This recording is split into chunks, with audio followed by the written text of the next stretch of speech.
Silva.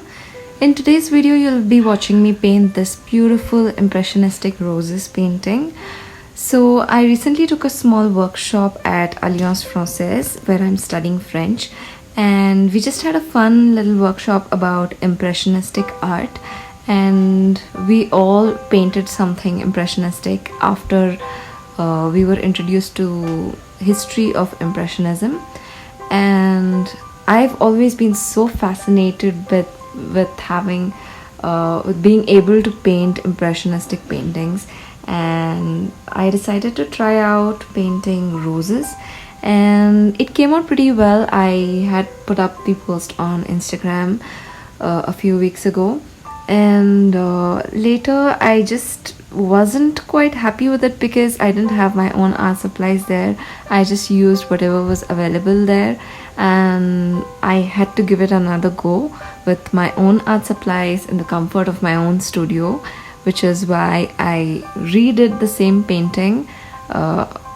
Quite similar, not exactly the same, but I really had so much fun doing it, and I hope you try it out.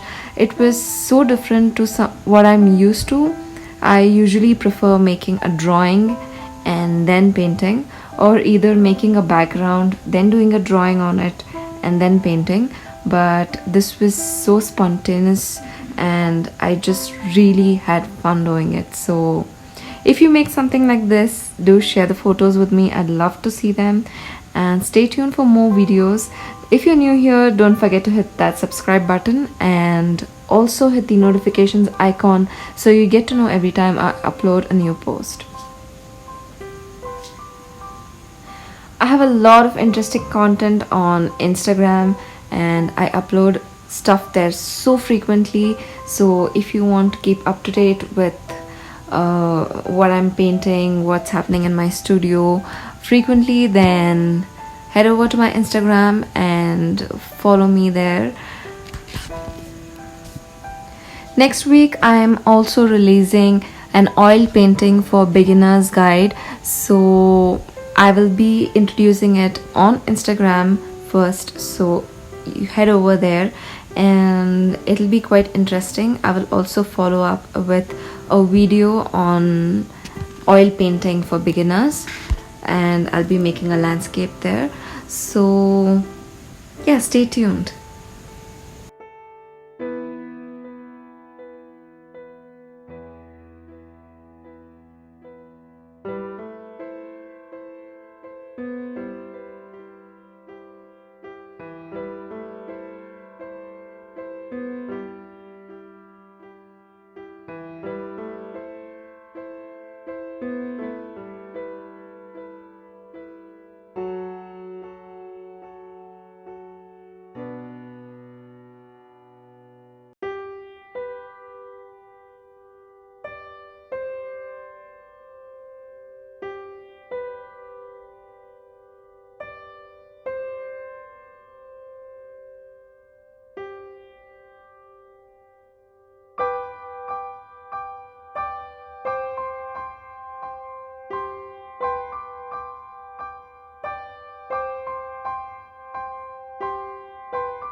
Thank you so much for watching.